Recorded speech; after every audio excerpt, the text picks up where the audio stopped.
Muito obrigada pelo convite de participar da série de seminários do programa. É um prazer estar aqui para falar um pouco com vocês sobre as coisas que a gente tem desenvolvido aqui no nosso grupo de pesquisa. Como o Bartolomeu já me apresentou, só para colocar alguns pontos em específico, eu faço parte do corpo permanente, né, do programa de pós-graduação em Ciências de Materiais, e também oriento no programa de Renobio e no nosso programa de mestrado aqui da UFDPar, agora UFDPar, e faço parte do grupo de pesquisa em biotech, tá? Então, eu escolhi esse tema, potencialidade biomédica de biopolímeros modificados. Então, vamos lá. Então, vamos começar falando um pouco sobre o que seriam os biopolímeros. Biopolímeros seriam, então, uma classe de materiais que eu posso classificá-la em função da fonte de onde que eles são obtidos. Então, são polímeros que são obtidos de fontes naturais ou sintetizados, né, quimicamente, a partir de um material biológico, ou mesmo por biossíntese de algum micro-organismo. Então, estou trazendo para vocês a definição, e em função dessa classificação de origem, né, desses materiais, eu posso classificar esses biopolímeros em biopolímeros naturais, biopolímeros sintéticos e biopolímeros microbianos. Dentro da classe dos biopolímeros naturais, chama a atenção das proteínas, dos polissacarídeos e dos polifenóis. Na classe dos sintéticos, teremos aí materiais que podem ser produzidos, né, e obtidos a partir de biomassa ou a partir de fonte de petróleo. E a última classificação que eu trouxe para vocês seriam os biopolímeros de origem microbiana, e dentro dessa classificação teríamos, então, os poliésteres e os polissacarídeos também, né. Trouxe para vocês essa classificação, mas vou chamar a atenção de modo particular aos materiais que eu tenho trabalhado com mais frequência desde o início da minha formação, no mestrado, doutorado, que seriam os polissacarídeos. Então, eles estão na classe dos biopolímeros naturais. E, falando de polissacarídeos, né, para a gente tomar de partida, né, as questões a respeito das suas propriedades, eu posso chamar atenção a essas que eu estou mostrando aqui para vocês. A massa molar, o tipo de monossacarídeo e a forma como esses monossacarídeos estão ligados, a presença ou ausência de ramificações na estrutura desses polissacarídeos, a presença ou não e a distribuição de possíveis grupos substituintes e o caráter iônico ou caráter heteriônico desses materiais. Essas características, elas são muito relevantes e podem estar conectadas, principalmente quando a gente chama atenção das potenciais aplicações biológicas desses materiais, ok? Então, dentro das classes dos polissacarídeos, que é um biopolímero natural, nós teremos ainda diferentes famílias de polissacarídeos. Polissacarídeos que têm como característica principal terem a carga positiva ou polissacarídeos catiônicos, e o representante mais conhecido e que tem um papel econômico bastante relevante dentro dessa classe é a quitosana e a quitina. Os polissacarídeos neutros, dentro dessa classe de polissacarídeos neutros, então temos diversas possibilidades de fontes de obtenção, vegetais superiores, micro-organismos, e estou colocando aqui a representação como um representante importante dessa classe, a celulose, também como a quitosana, tem um papel muito importante a nível comercial. Os polissacarídeos aniônicos, eles podem ser obtidos de fontes, por exemplo, de macroalgas. De um modo geral, os polissacarídeos de macroalgas ou microalgas têm um caráter aniônico. Esse caráter aniônico, vou chamar a atenção mais lá na frente, mas em certa medida está relacionado com a presença de ácidos urônicos, no caso de polissacarídeos de vegetais superiores, e no caso das macroalgas, da presença de grupo sulfato, certo? Então, as agaranas, as carragenanas são os representantes mais conhecidos dessa classe de polissacarídeo. Outros tipos de biopolímeros naturais seriam os polipeptídeos, exemplo, o colágeno, ou proteínas, né? E os polifenóis, e um exemplo bastante conhecido de polifenol seria a lignina. Okay? Dentro da classe dos polissacarídeos naturais, nós temos alguns que têm um papel mais relevante, porque eles já são produzidos e consumidos em grande quantidade. Então, tem um papel muito importante na indústria. A celulose, a amilose, a inulina, a destrana, são todas representantes da classe de polissacarídeos que têm um caráter neutro, certo? Na classe dos polissacarídeos aniônicos, como eu falei anteriormente, nós temos representantes de materiais extraídos de macroalgas, como a carragenana e algumas agaranas e os alginatos. E as pectinas também. A pectina, na verdade, pode ser também obtida de frutos, né? Então, o último representante aqui que eu estou colocando para vocês, de polissacarídeos que são mais conhecidos e têm um papel relevante em termos comerciais, nós temos a quitosana e a quitina. Esses polissacarídeos, o tema da apresentação é materiais modificados, mas os polissacarídeos naturais, devido à sua diversidade estrutural e características intrínsecas, eles têm um potencial muito grande de atividades, principalmente atividades biológicas, e que são muito relevantes para aplicações biomédicas, por exemplo. E as principais aplicações nessa linha, né, aplicações biológicas ou biomédicas, seriam essas apresentadas aqui para vocês. Atividade antioxidante, anti-inflamatória, anticoagulante, atividade anticâncer, hematoprotetor, imunomodulatório, antimicrobiana, e também tem registros de polissacarídeos naturais ou modificados que têm atividade anti-obesidade. Então, dado que eu apresentei para vocês que os polissacarídeos, em função da sua estrutura, suas características estruturais e propriedades físico-químicas, podem ter essas atividades, o que se conhece a respeito de mecanismo que justifique algumas dessas atividades, de um modo geral, né, é claro que para cada classe de polissacarídeo, você vai ter uma atividade e um mecanismo atribuído àquela atividade. Mas, de um modo geral, quando se tem atividade imunomodulatória, por exemplo, essa atividade está relacionada com mecanismos que têm relação com produção de citocinas, de macrófagos e com mecanismos de ativação de linfócitos. Quando se tem polissacarídeos com atividade anticâncer, alguns mecanismos propostos seriam mecanismos relacionados com sistemas de resposta imune, produção de citocinas, produção de macrófagos, de linfócitos ou mecanismos de apoptose.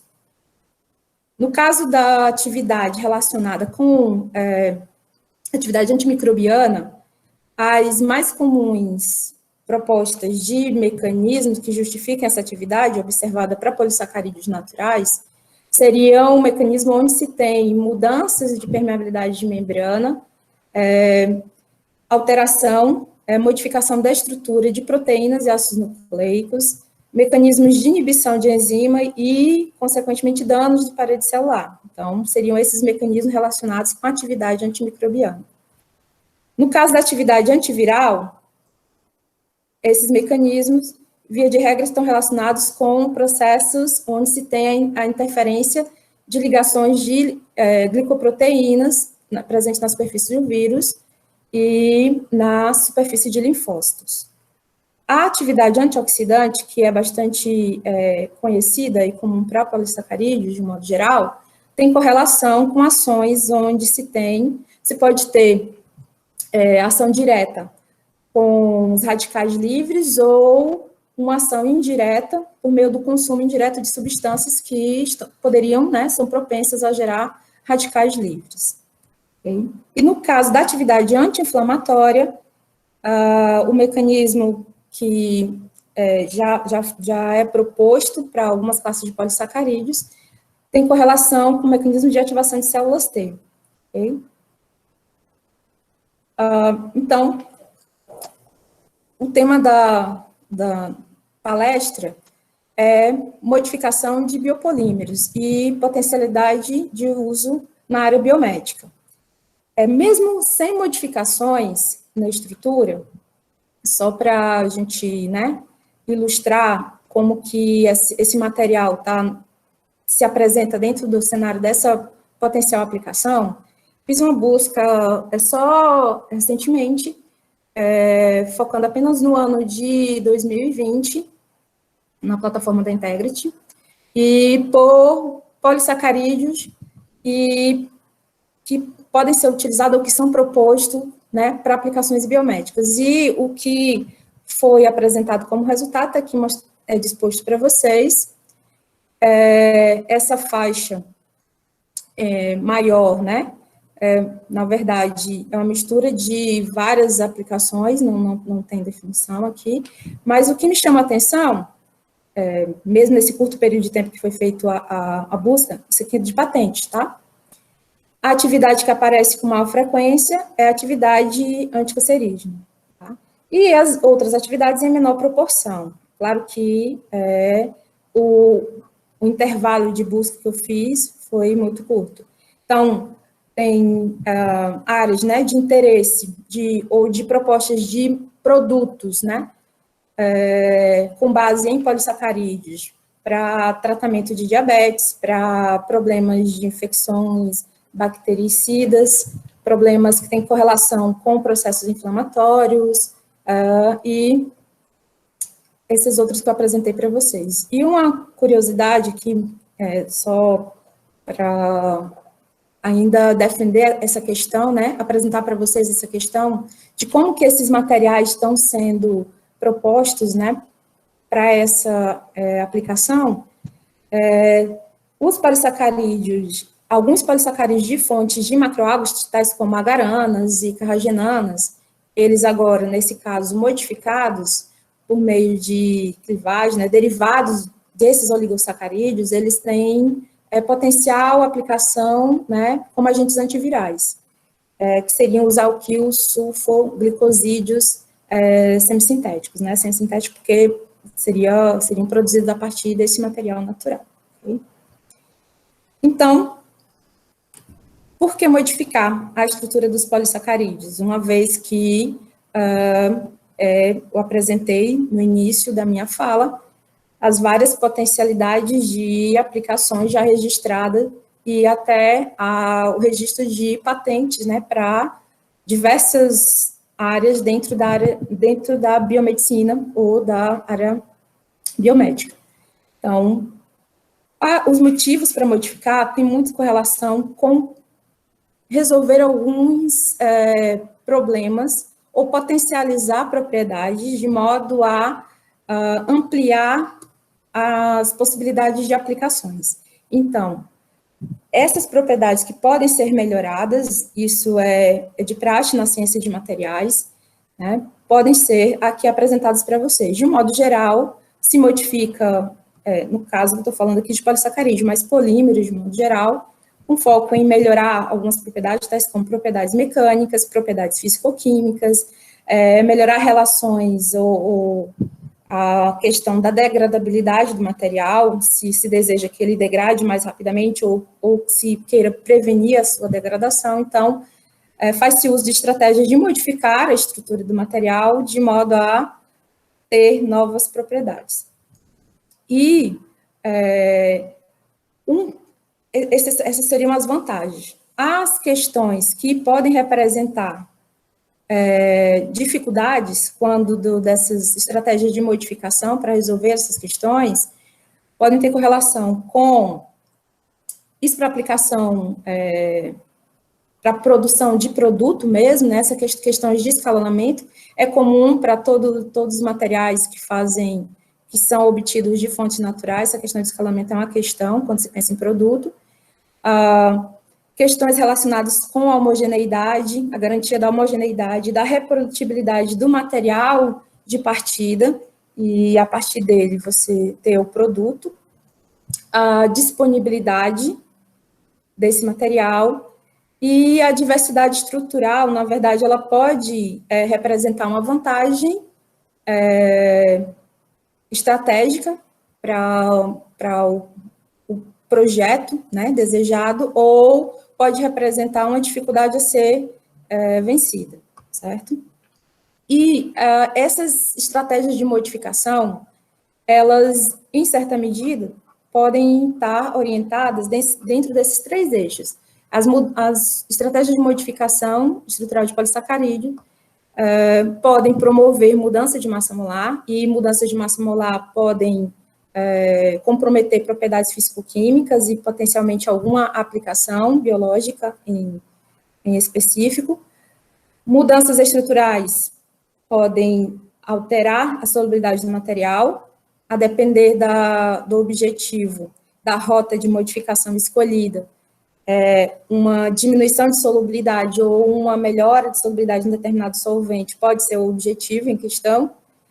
E o último ponto, como consequência dessas estratégias de modificação de estrutura de polissacarídeos, pode-se ter melhorias de interação com outras moléculas que, para aplicação na área biomédica, pode ser uma vantagem estratégica. Okay? Então, as estratégias de modificação de biopolímeros, e no caso, polissacarídeos, elas tanto podem promover um ganho de uma determinada propriedade que se deseja, quanto representar uma dificuldade a ser superada. Aí, como exemplo, dentro do espectro das aplicações relacionadas com atividades biológicas, aquelas atividades que nós falamos lá no início, estou trazendo para vocês aqui duas estratégias de modificação e como essas estratégias de modificação se relacionam com a atividade em questão, né, proposta. Então, uma estratégia de modificação de polissacarídeo bastante conhecida é a carboximetilação. Ela é muito usada em escala escalonada para a produção da carboximetilcelulose. E a outra estratégia de modificação seria a acetilação.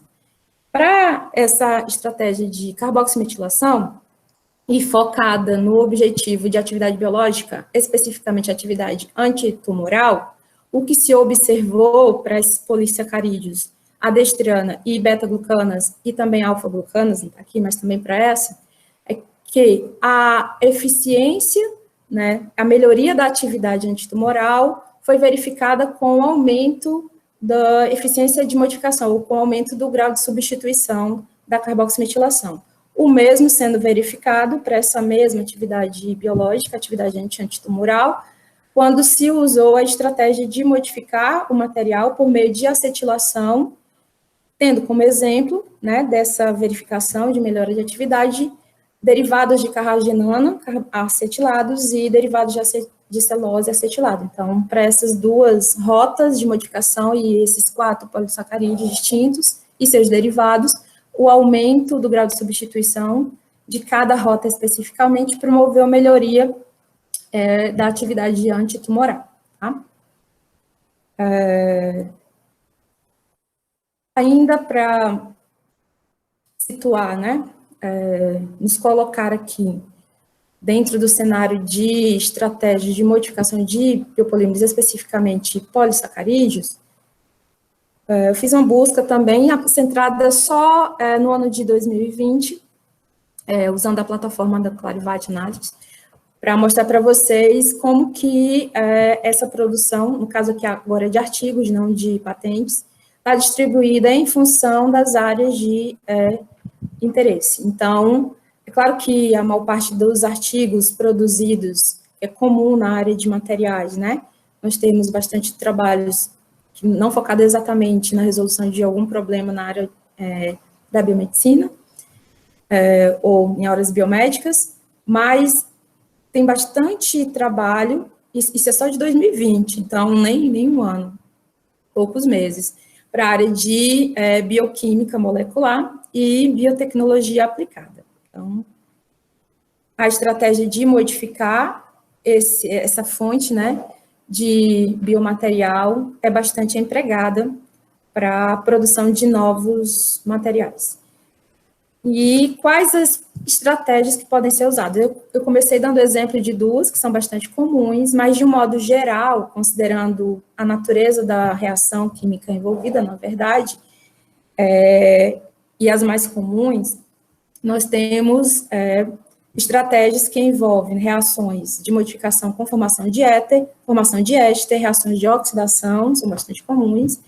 Para todas essas estratégias, existem diversos mecanismos de reação e, dependendo do tipo de reagente, condição reacional escolhida para esse fim. Então, temos formação de éster, formação de éter, reações de oxidação, reações de formação ou reação de aminas, reações com derivados insaturados e reações de sulfatação. Todas essas estratégias de modificação, eu chamei a atenção, vou chamar aqui a atenção, que elas têm como característica a manutenção da estrutura base do polissacarídeo. Então, o produto dessa estratégia de modificação ainda é um polissacarídeo. Uma nova estrutura, mas ainda é um polissacarídeo, com todas as suas características.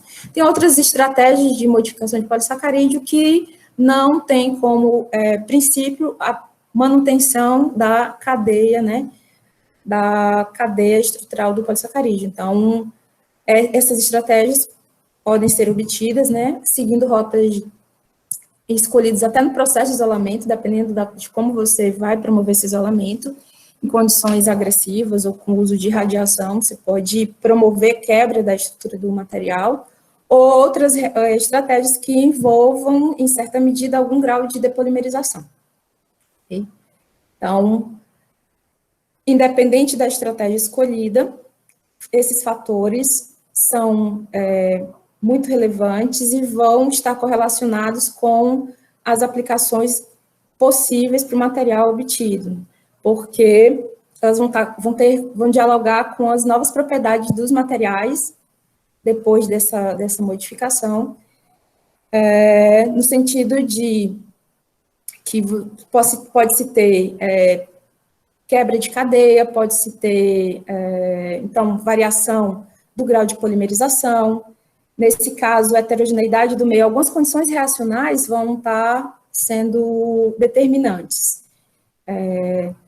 Tipo de meio que é usado, as condições reacionais, dependendo da estratégia escolhida para fazer a modificação, você pode ter situações caracterizadas por regioseletividade ou não, e que vai ser comum para todas as modificações, o caráter nucleofílico da parte da estrutura dos polissacarídeos, que seria o álcool primário e o álcool secundário.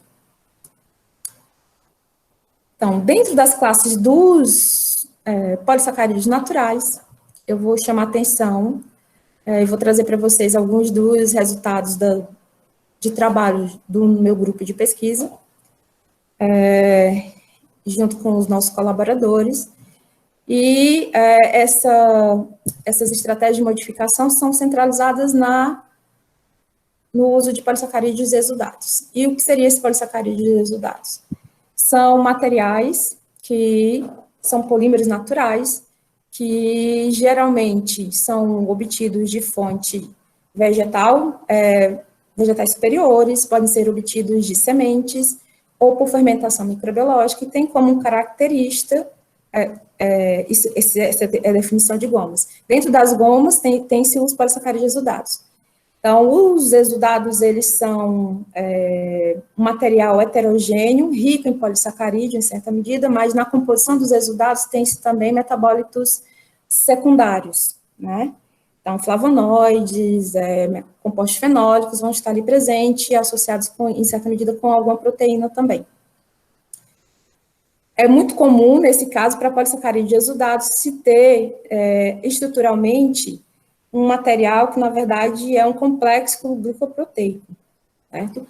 Dentro da classe dos polissacarídeos exudados, os polissacarídeos mais comuns, que podem ser obtidos comercialmente, são a goma arábica, que é obtida da cassia senegal, a goma tragacan, a goma caraia, que é obtida da Esterculia uris, e a goma GAT. O que é bem comum para todos esses polissacarídeos é uma estrutura heterogênea, eles são geralmente heteropolissacarídeo, e é bastante comum a presença de açúcar ácido na sua composição, ácidos urônicos. No caso da goma arábica, é um polissacarídeo estruturado com a presença de galactose, na forma conectada, né, com o meio de ligação beta-1,3, e tem-se também, na presença, né, da estrutura desse material, outras unidades de monossacarídeo, tais como raminose, arabinose, ácido glucurônico. A goma arábica, ela tem uma estrutura muito parecida com o polissacarídeo que o Bartolomeu chamou a atenção para vocês, que é o foco, em certa medida, dos trabalhos do meu grupo, a goma do cajueiro. Então, a arabinogalactana pode ser classificado como arabinogalactana, tem uma composição complexa, com pelo menos umas 5 unidades distintas de monossacarídeo. Seria a goma do cajueiro, que a gente vai ver mais na frente.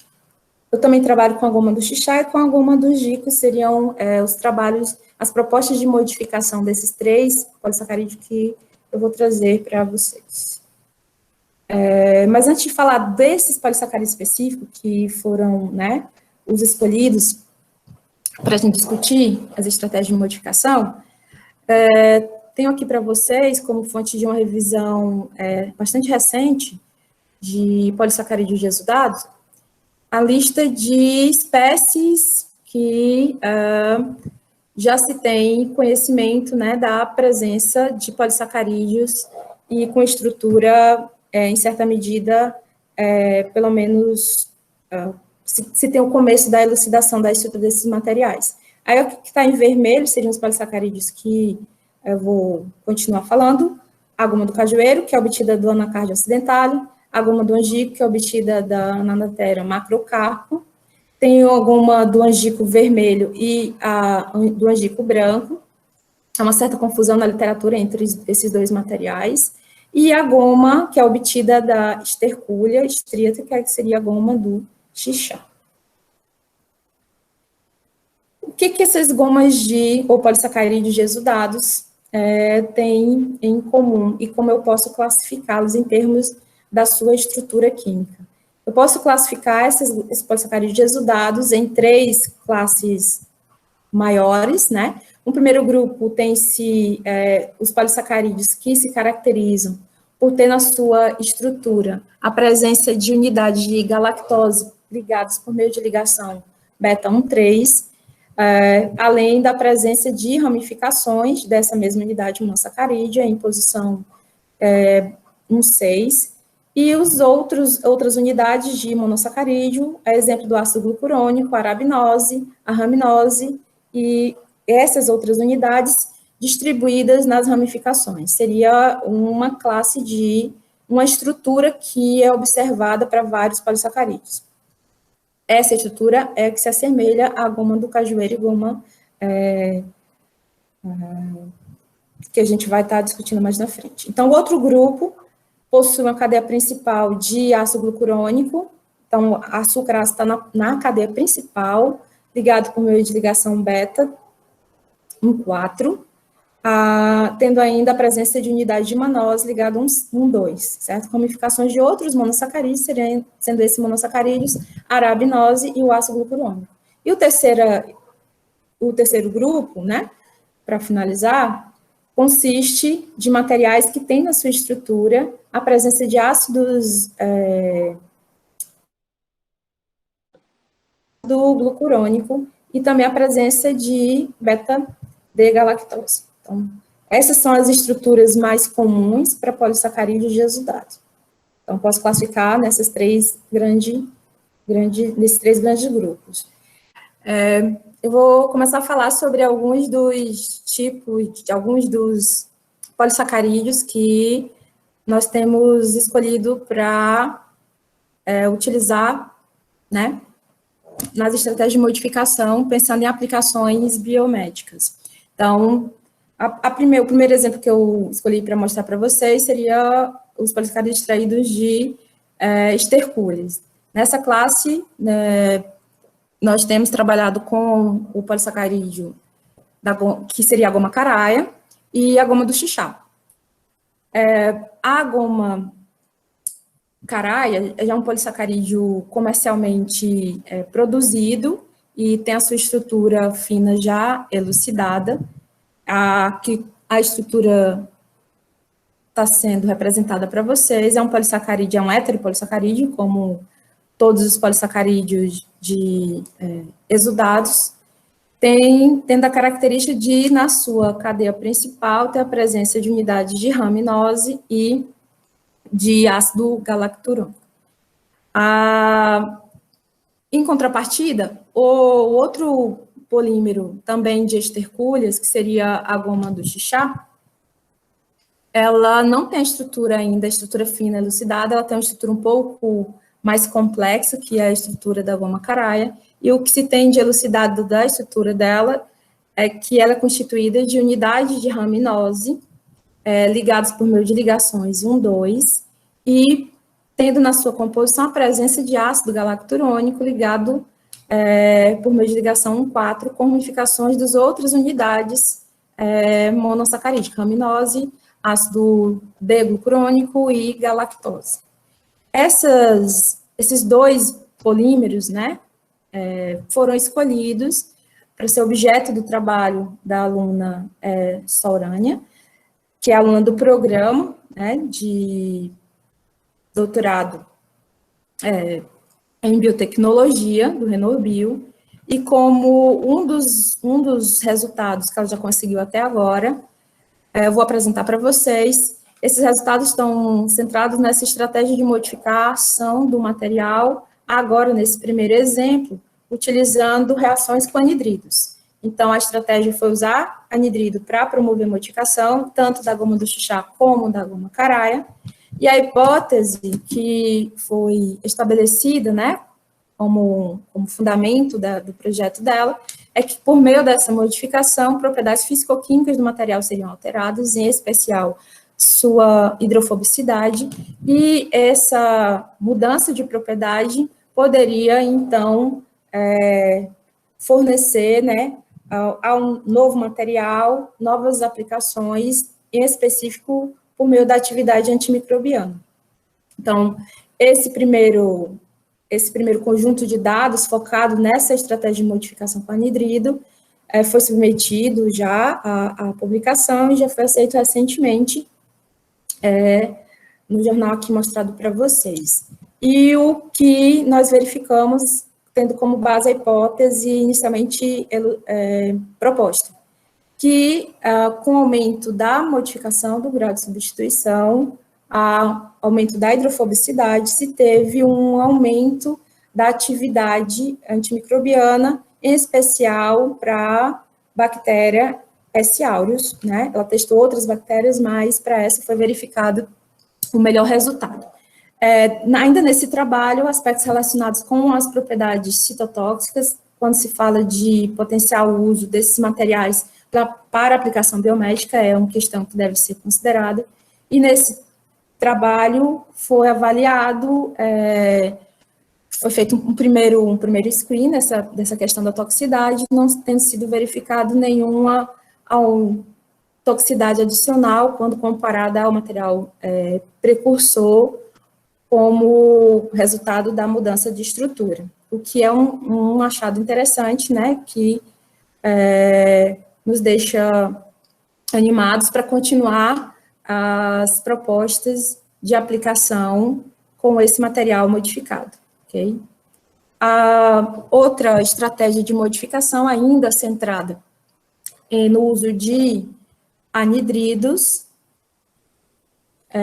também foi recentemente, já foi publicado esse resultado, ele é foco do trabalho de um outro aluno de doutorado, agora o Elton, doutorando do programa de Ciências de Materiais, e a estratégia dessa rota, né, de modificação foi centrado no uso de reações com anidrido, agora o anidrido acético, e apenas o polissacarídeo chá foi usado nesse caso. Ok? Kelso, está me ouvindo ainda? Estamos sim, estamos sim. Eu estou cismada, vou ficar perguntando. Ok, pode estar. Aí a hipótese também estava centrada, né, na possibilidade de essa mudança de estrutura promover mudanças físico-químicas, em especial essa questão da hidrofobicidade, e, em consequência, melhorar a interação, né, no sentido de aplicações antimicrobianas, e nesse novo trabalho foi testado também o potencial para atividade antiparasitária. Então, a hipótese era se aumentar a propriedade hidrofóbica, ou muda as propriedades, ou propriedades físico-químicas, numa quantidade suficiente, numa proporção suficiente, a que se promova interações desse material modificado com componentes da parede ou da membrana, né, desses organismos, de modo a se ter, né, essa atividade verificada. Né, usando essa estratégia, foi observado o que como resultado?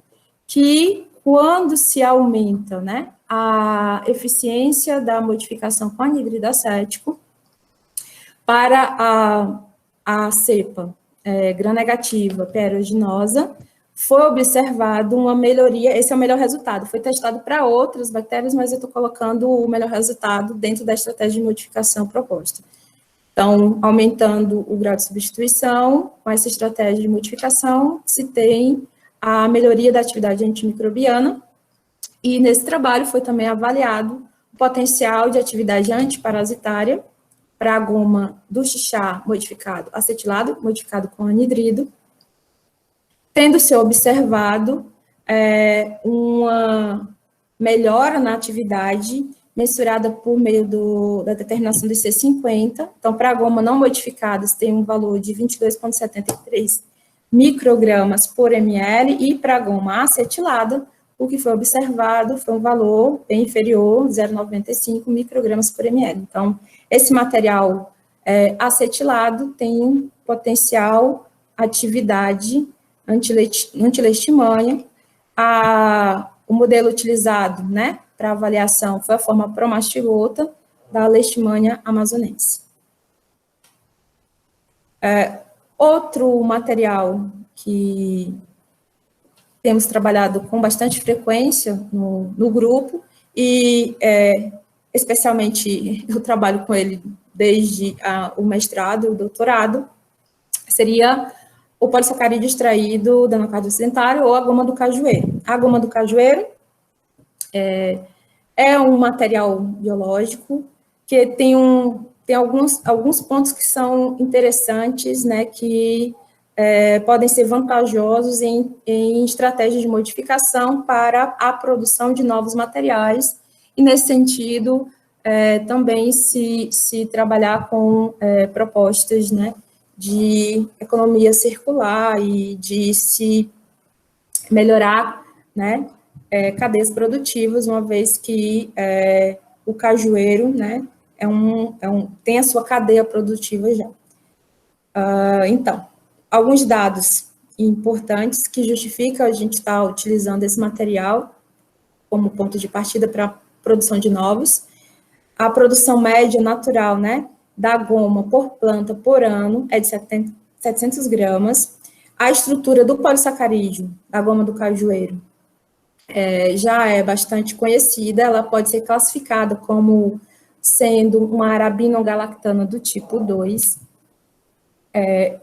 Um ponto bem relevante quando se pensa em aplicações para a área biomédica, eu falei inicialmente que é comum a presença de proteínas, né, nos resultados, e, em certa medida, dependendo do tipo de rota, da rota escolhida para fazer o isolamento, dos processos a que esse material é submetido, o produto do isolamento pode ser, na verdade, um complexo proteico, então, arabino-galactana proteína. De um modo geral, dependendo, já se tem vários estudos de comparação de composição de fontes diferentes de goma do cajueiro no Brasil, em regiões diferentes do Brasil e em outros países, e o que se observa, de um modo geral, é que a presença de proteína, ela, em média, vai estar entre 0 a 1,8% presente na estrutura do complexo. E essa proteína já foi analisada em termos de composição, e os principais componentes dela seriam a hidroxiprolina, com 50%, e a serina, com 17,3%. Um outro ponto que já se tem avaliado sistematicamente até, por meio desses trabalhos, né, que fazem coletas de regiões diferentes, e para comparar essa questão da variabilidade estrutural desse material, é a massa molar. Então, dependendo do tipo de protocolo usado para o isolamento, ou da região de onde que se é extraída a goma do cajueiro, o valor da massa molar vai ficar entre algo na ordem de 10 a 4, 10 a 5 gramas por mol. Tá? Então, a goma do cajueiro também tem sido alvo com bastante frequência, principalmente na última década, de alguns trabalhos para investigar o seu potencial uso, né, as potenciais atividades biológicas desse material, e já se tem dados na literatura que comprovam algumas propriedades biológicas. Dentre elas, eu posso citar as propriedades gastroprotetoras. Essa propriedade de gastroprotetora já foi foco de trabalho de colaboradores aqui do grupo de pesquisa da farmacologia, o professor Jean de Venes, aqui de Parnaíba. Atividade antidiarreica também foi um resultado de trabalho desse mesmo professor Jande. Atividade antitumoral em vivo, isso é um dado um pouco mais recente. Atividade anti-rotavírus, atividade antihipertensiva, atividade imunomodulatória. A atividade imunomodulatória é até bastante comum para uma grande gama de polissacarídeos, certo? A propriedade gastroprotetora também se verifica na goma arábica, por exemplo, que seria aquele polissacarídeo que já é comercial e que tem uma estrutura um pouco similar com a goma do cajueiro. Para a goma do cajueiro, várias estratégias de modificação já foram propostas na literatura e por grupos de pesquisas, nosso grupo de pesquisa e colaboradores. Dentre elas, eu vou chamar a atenção destas aqui. Então, rotas de modificação que envolvem reações de carboximetilação, de oxidação, de acetilação, quaternização, fitalação, sulfatação e reticulação. Algumas dessas rotas, com o emprego delas, se vai obter materiais mais solúveis em determinado solvente, ou, no caso da água, ou menos solúvel, ou se vai obter materiais com melhoria ou com aumento da sua propriedade polieletrolítica, no caso de reações de quaternização, ou reações de carboximetilação, ou reações de sulfatação, certo? As reações de reticulação, particularmente, são empregadas quando se tem o objetivo de obter como produto dessa reação um material na forma de gel, microesfera ou nanopartícula, ou mesmo hidrogel. Então, essa estratégia é muito usada, por exemplo, para uma aplicação já proposta na literatura, que seria a aplicação na agricultura e meio ambiente, por meio da síntese de hidrogel superabsorvente, ou por meio de matrizes para serem empregados como adsorvente de metais pesados. Essa aplicação de hidrogel superabsorvente, o professor Edivane até já falou bastante na sua apresentação, de modo bastante primoroso. E as demais aplicações propostas, essas são aplicações para os produtos das modificações, tá? Então, eu posso modificar de modo a ter um novo material que pode ser usado para a indústria de alimentos, exemplos de propostas já viabilizadas. O uso de materiais com base na goma do cajueiro para microencapsulação e para proteção, para preservação de aroma de, por exemplo, café. O uso de materiais da goma do cajueiro modificada como estabilizante de suco, o emprego de materiais derivados da goma do cajueiro para produção de embalagens, de filmes de alimentos, por exemplo, filmes de frutas. Na engenharia de tecido, a proposta mais comum seria a confecção de scaffolds, e para essa estratégia, geralmente se faz uso do derivado da goma do cajueiro em associação com outro. E o outro polissacarídeo bastante utilizado, empregado de forma bastante disseminada, seria a quitosano. A outra aplicação seria a cicatrização de lesões cutâneas. Na área de carreamento de fármacos, essas estratégias de modificação, via de regra, tem como proposta, né, mudar propriedades físico-químicas de modo a compatibilizar essa matriz polimérica, a passar as barreiras e interagir com o ativo que se deseja carrear. Então, dependendo da rota metodológica, se pode obter géis, microesferas e nanopartículas. E uma rota de modificação com foco em mudança de propriedades para aplicação como antimicrobiano, também já se tem relatos na literatura, e as atividades mais comuns seriam a atividade antibacteriana, antifungicida, e a proposta de uso deste material modificado como filme curativo, tá?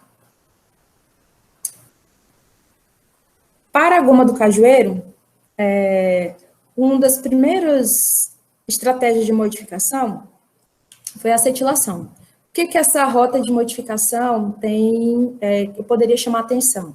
Geralmente, ela é obtida com o uso de reação com anidrido. No trabalho que já proposto pelo grupo, né? Foi em torno de 2015, esse é um trabalho ainda do grupo de Fortaleza, da Regina Célia, Monteiro de Paula. Nesse trabalho, foi proposto a reação, foi avaliado condições reacionais para melhorar a eficiência de conversão, né, e melhorar o grau de substituição por meio da reação com anidrido acético. Foi avaliado questões como solubilidade, hidrofobicidade, e a proposta de uso nesse trabalho inicial foi de utilizar essa plataforma modificada, tem essa aqui estrutura mostrada para vocês, esse é o grupo que está sendo inserido, como plataforma para carreamento de ativo e para a síntese de nanopartículas poliméricas. O modelo, o fármaco inicialmente proposto nesse trabalho foi a indometacina, um anti-inflamatório, e o polímero, esse polímero modificado, também foi, nesse mesmo trabalho, avaliado quanto à sua toxicidade em linhagens de carcinoma. A ideia da aplicação inicial era usar esse material para uso tópico. Esse trabalho teve início ainda em 2015, mas aí nós continuamos produzindo esse material, esse derivado, e a doutoranda Antônia Carla, que é doutoranda da Universidade Federal de Pernambuco, tem fornecido, tem trabalhado em colaboração com o nosso grupo, promovendo essa modificação para os outros trabalhos que ainda estão em andamento. Ainda usando a plataforma, né, desse polímero modificado, esse polissacarídeo acetilado, por meio da reação com anidrido acético, ele se apresentou, ele se mostrou tão versátil que vários trabalhos do grupo e dos colaboradores ainda estão sendo desenvolvidos, alguns já foram publicados, no sentido de que é é uma matriz que permite, com certa facilidade, a produção de nanopartículas com caráter homogêneo e permite também a interação com classes diferentes de ativos ou fármacos. E para mostrar, né, um pouco dessa versatilidade dessa matriz polimérica modificada, a goma do cajueiro acetilada, eu estou elencando aqui algumas das estratégias de carreamento de fármaco e propostas de sistemas de liberação que foram já produzidas pelo grupo. Um dos primeiros trabalhos teve como foco o uso, né, desse material para a incorporação de indometacina, que é um anti-inflamatório. Outros anti-inflamatórios também foram empregados, testados, o diclofenaco de sódio. Aqui, no caso do uso do diclofenaco de sódio, a estratégia de administração proposta foi o uso transdérmico, e essa matriz polimérica apresentou diversas vantagens em termos de estabilidade e de eficiência de incorporação em termos de quantidade de ativo que é incorporado. Uma outra molécula que foi testada, né, nessa plataforma carreadora é um alcaloide, um fármaco, a epizopiloturina. Mais recentemente esse trabalho. E para essa matriz, como vocês podem ver, isso aqui é uma microscopia de AFM, é possível obter, né, materiais, nanopartículas bastante homogêneas em termos de tamanho. E também a questão da estabilidade foi verificada. Outra proposta de carreamento foi conduzida agora utilizando a anfotericina. Esse trabalho é do grupo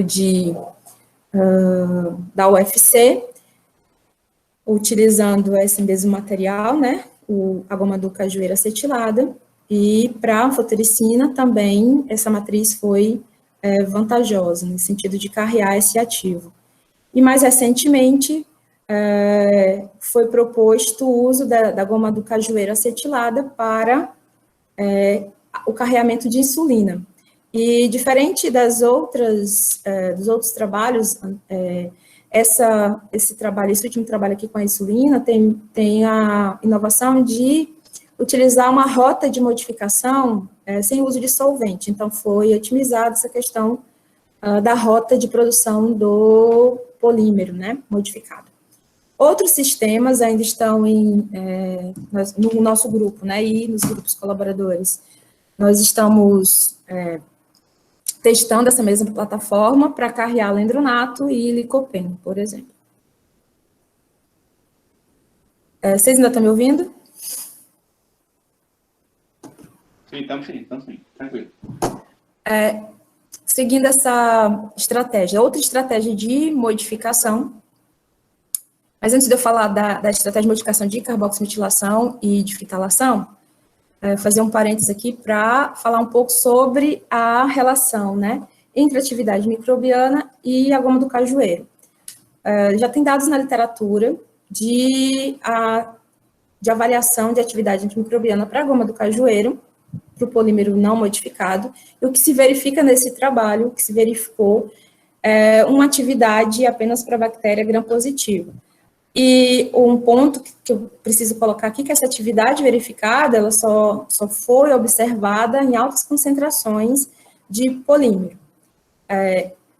No intuito de obter materiais com atividade microbiana e usando esse material, né, para favorecer esse processo, algumas estratégias foram já utilizadas. Uma delas seria o uso do polímero não para, após a modificação, não que após a modificação ele tenha a propriedade antimicrobiana, mas usá-lo como estabilizante de síntese, por exemplo, de nanopartículas metálicas, como prata, ou cobre, ou zinco, que conhecidamente tem um potencial atividade microbiana. Então, algumas estratégias de uso desse material como estabilizante foram propostas.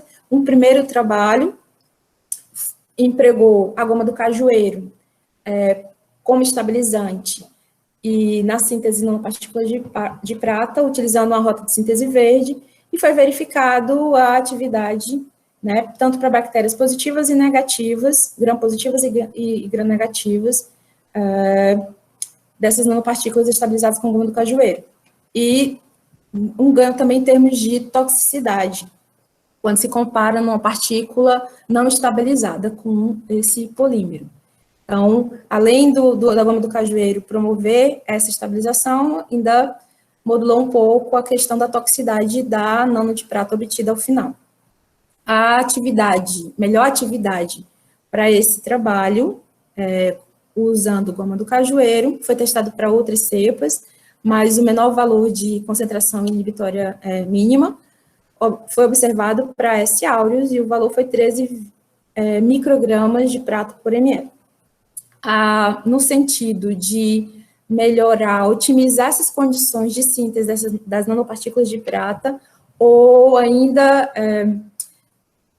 produzir algum ganho em termos de toxicidade ou de eficiência de conversão de prata, foi proposto outras rotas de síntese, agora utilizando micro-ondas e também utilizando a goma do cajueiro modificada, e não a goma in natura.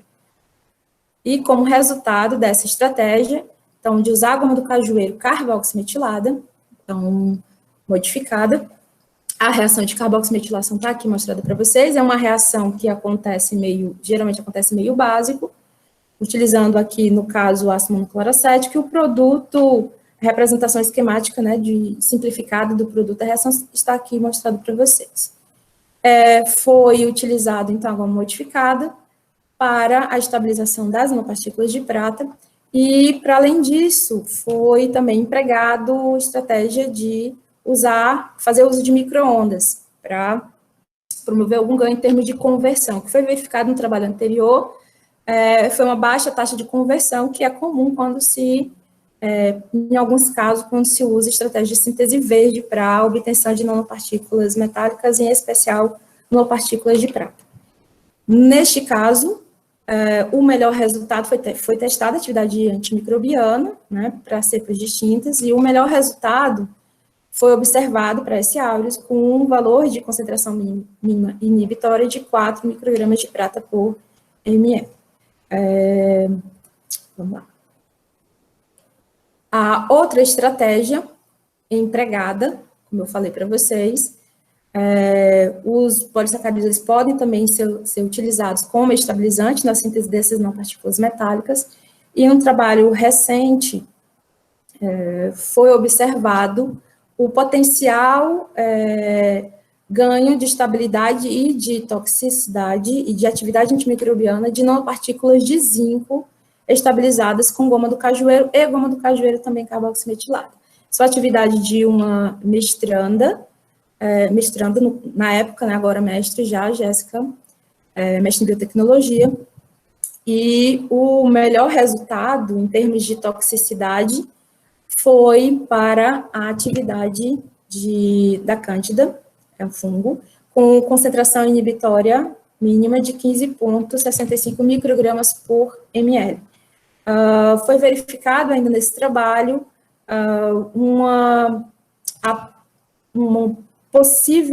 a proposta, né, ela propôs que a atividade antifungicida, ela se dá por meio de interação com componentes da parede celular ou do fungo, certo?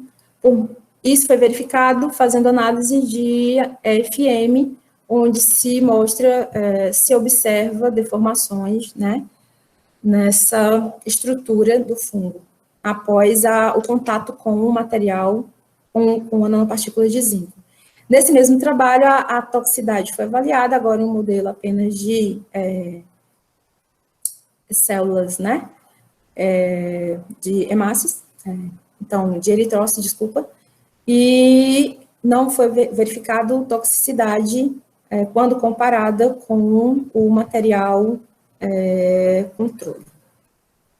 A outra estratégia de modificação que nós temos seguido no grupo é a modificação de propriedades fisicoquímicas e modulação de hidrofobicidade do material por meio da reação com anidridos, no caso, anidrido fitálico aqui.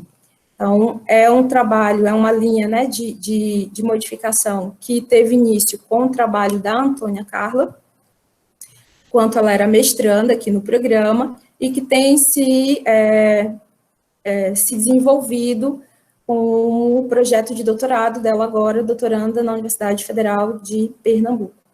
E nos primeiros resultados que ela obteve ainda no mestrado, ela estudou as condições reacionais, na verdade, e a correlação entre concentração de anidrido usado na síntese, grau de substituição, e a proposta do primeiro trabalho seria usar esse material modificado como estabilizante ou redutor na síntese de nanopartículas de prata. E, posteriormente, avaliar a atividade antimicrobiana desse material.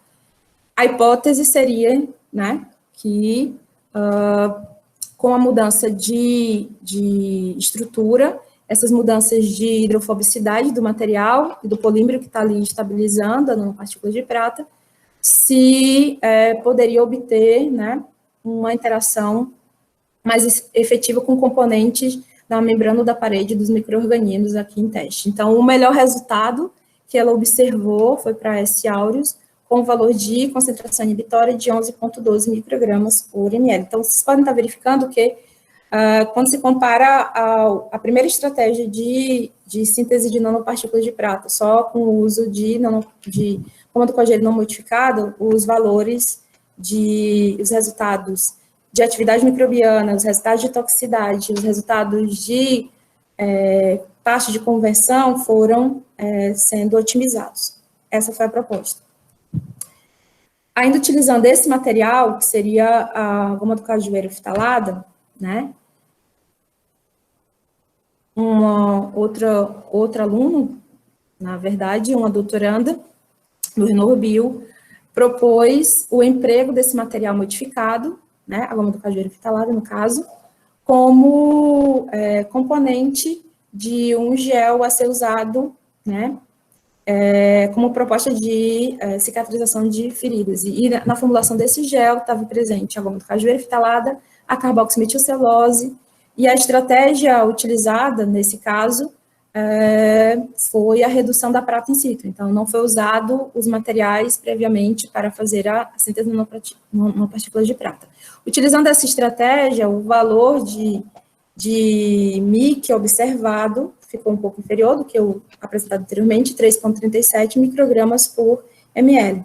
Então, foi avaliado, ainda com esse material, alguns aspectos a respeito da toxicidade, não tendo sido observado, né, toxicidade como consequência da presença da goma fitalada.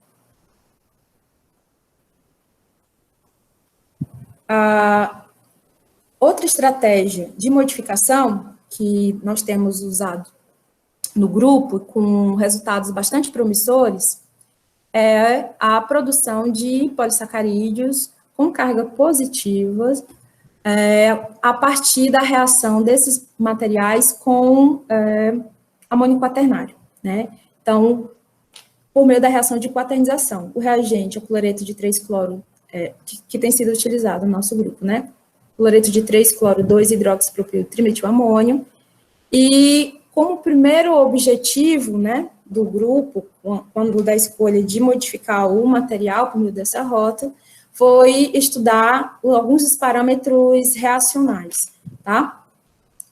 Foi objeto de trabalho do Patrick Quelemes, atualmente doutor em biotecnologia, então ele propôs a modificação e avaliou algumas condições reacionais, de modo a obter um material com um melhor grau de substituição e ainda com atividade microbiana considerável. Então, a hipótese do trabalho seria que, com a modificação estrutural do material, se teria a introdução de cargas positivas à estrutura do polímero e, como consequência,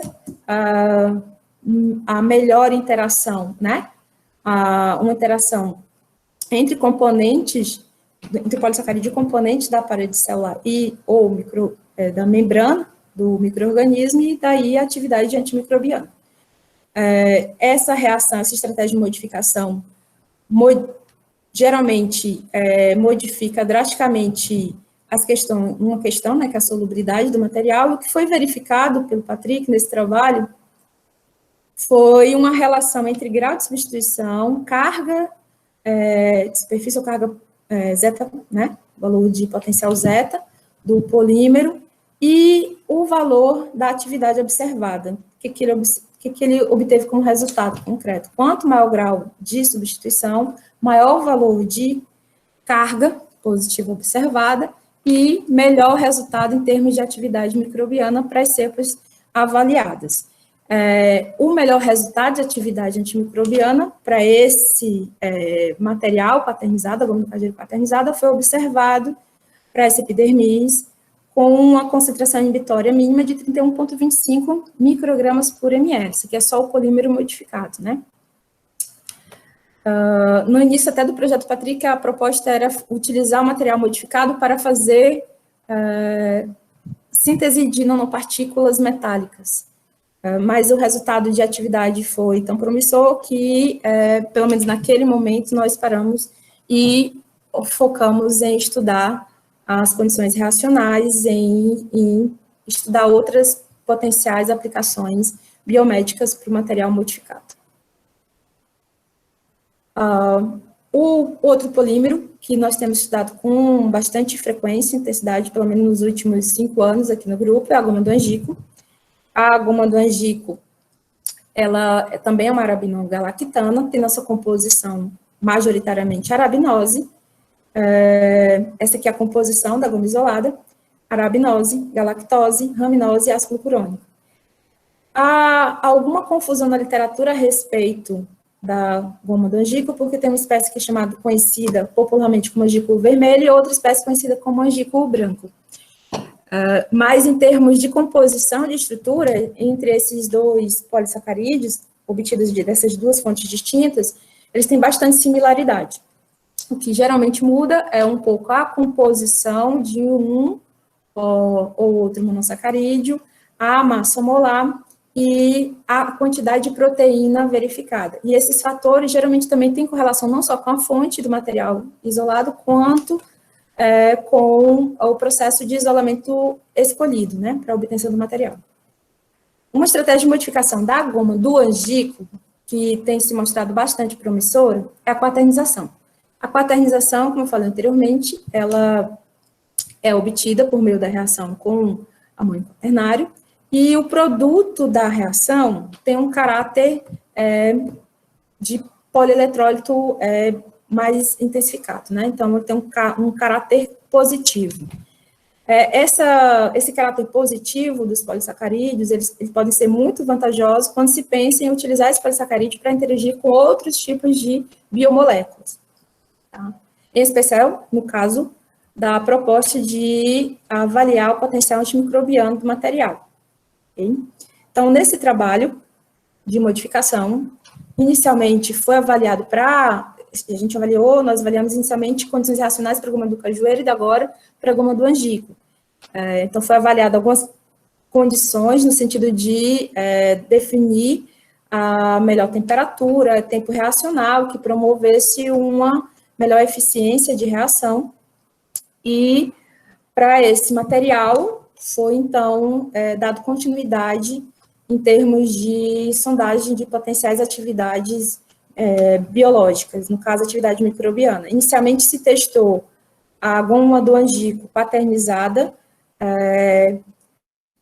para avaliar a atividade em cepas de S. aureus, e o que foi verificado, o melhor, foi testado para outras cepas, mas o melhor resultado em termos de concentração de MIC, ou concentração inibitória mínima, foi 15 microgramas por ml, para o derivado mais modificado. Então, a hipótese que foi verificada para a goma do cajueiro se mostrou verdadeira também para a goma do angico, uma correlação entre a substituição, carga e atividade microbiana para os dois polímeros.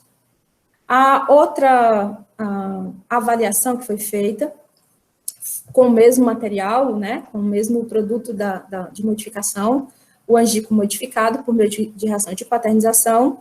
Foi foco do trabalho do mestre agora, Fábio, e como proposta do trabalho dele, vai avaliar o potencial de atividade antifungicida daquele polímero modificado, né, o angico modificado. E o que se verificou, no caso do angico, uma atividade até mais promissora, uma atividade fungicida mais promissora do que a atividade antimicrobiana, nesse caso. Então, a hipótese que nós fazemos, e que foi feita no início, né, da proposta de modificar, seria que, a partir da obtenção do material com essa carga positiva, então, se propiciaria, facilitaria a interação desse material com componentes da parede celular da membrana, e de modo a promover danos na superfície da célula fúngica, e a, então, se ter um processo de morte celular. E, basicamente, era isso que eu tinha para falar para vocês, um pouquinho sobre as rotas de modificação de polissacarídeo que são usadas no nosso grupo, e eu gostaria de agradecer a todos que continuaram aqui assistindo, e a todos os alunos e colaboradores que fazem, né, possível a produção desses resultados, aos órgãos de fomento, sem eles não daria para fazer, aos nossos colaboradores, o LAFID, Laboratório de Farmacologia, o LIMAV, e a Programa, né, de Ciências de Materiais, e obrigada. Bom, nós que agradecemos, Dulcilene. Vamos para parte das perguntas. Né? Vou olhar aqui. Consegue ver, Dulcilene? Não conseguir, a gente pode ler aqui. A Mona Lisa Alencar, né? Isso, Gostaria de saber qual seria o tipo de modificação mais indicado para melhoria da viscosidade no caso de polissacarídeos neutros. Tem várias possibilidades, mas uma delas, se você só quer um aumento de viscosidade, você pode conseguir ele por meio até da carboximetilação. Né? Dependendo do grau de substituição, o produto pode ficar com uma viscosidade maior. É um balanço, assim, a reação de carboximetilação, para alguns materiais, para alguns polímeros, pode promover quebra de cadeia ou pode promover aumento de viscosidade.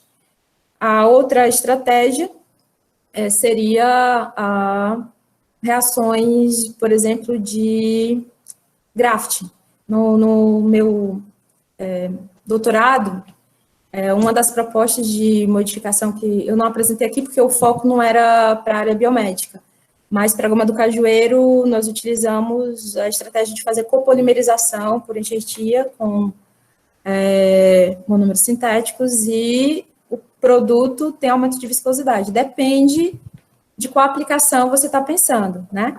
Então, a propriedade fisicoquímica desejada também você tem que mapear qual a aplicação, porque dependendo da aplicação, algumas estratégias não fazem sentido. Então, essa modificação por enxertia, por exemplo, pode trazer o material, pode ter como consequência material com toxicidade. Então, para algumas aplicações, a área biomédica, a área de alimentos não poderia ser usada. Então, a rota de carboximetilação ou a rota de quaternização já seria mais indicada, certo? Se for para essa área de alimentos ou que a toxicidade seja uma questão, entendeu?